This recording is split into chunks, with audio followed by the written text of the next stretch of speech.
the symbolism of the dog. The dog's relationship with mankind is long, it is very complex, and dogs became a part of the human family early on as we were developing our tribal life or our clannish life. And dogs were used for protection, for companionship, for their hunting skills. And the symbolism of the dog is equally as complex as our relationship with them. They are known for some of their positive attributes: loyalty, fidelity, and protective vigilance. And these are some of the qualities that we admired about the dog. So much that during the medieval times, there were many tomb depictions of dogs laying at the feet of their deceased masters, or portraits representing that same devotion. And Victorians idolized that faithfulness in dogs in many murals and images. But in ancient times, the other thought of dogs is very different. In the ancient world, dogs were typically seen as guardians of the underworld.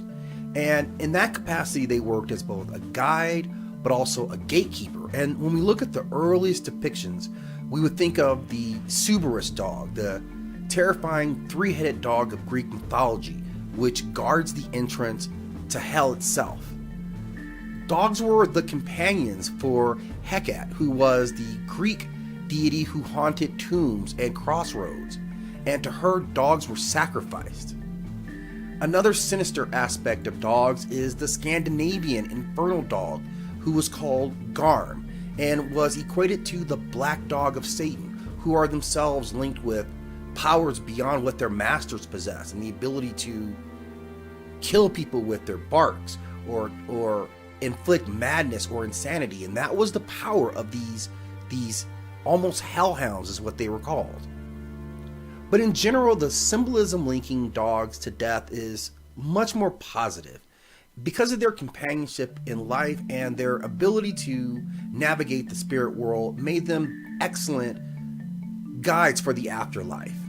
And in this role, they appeared to be attributed to the Egyptian or Kemetic deity who was Anubis, or known as Anpu, but also in Mayan myth. And the dog's role in both these mythologies were to help carry the souls of the dead across the river of the dead.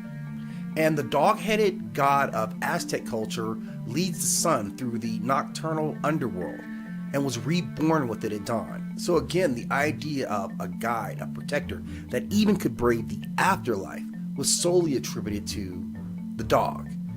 In Celtic mythology, dogs were associated with hunters and healing and the warrior. And the companion faction of the dog really comes to life, that the dog could be trusted with when no other people could. In other cultures, including Japanese and Chinese, they were still seen as guardians, and they were set in front of sacred places or the home of royalty to offer protection against dark spirits, even though these dogs themselves oftentimes had a demonic aspect to themselves. The obedience of a dog is also a symbol of adherence to law, which is something that was greatly venerated by Buddhists. But Buddha himself contradicted that by saying that those who live like dogs would ultimately become them. The dog appears as a more divinatory symbol in Africa, where its intelligence made it a symbol of resourcefulness, innovation, and they were seen as either the originators or the first to steal fire. So the contribution of the dog in this community is seen with respect and veneration, and you can see the depictions of the Egyptian or the Kemetic dog in the royal family. Again, the symbolism of the dog is very complex depending on the culture and the time at which we look at it. And we can have discussions about what dogs mean to us individually, but more importantly, dogs seem to have played a very complex role in mythologies all over the world. And it's hard to put a definitive finger on what the dog actually means when we see it in mythology without knowing about that culture in particular. This is one of those threads that is maybe not a unifier for humans to discuss, beyond the fact that we all see dogs as being protective spirits, but they were also sometimes seen as aggressors and villains in the story. Thank you again for stopping in at Nine World Chronicles as we dig through some of these menagerie of stories and information, talking about what our past ancestors thought about the things that we deal with now or may deal with in the future. As always, we ask that you like and subscribe, and be sure to check out some of our other videos.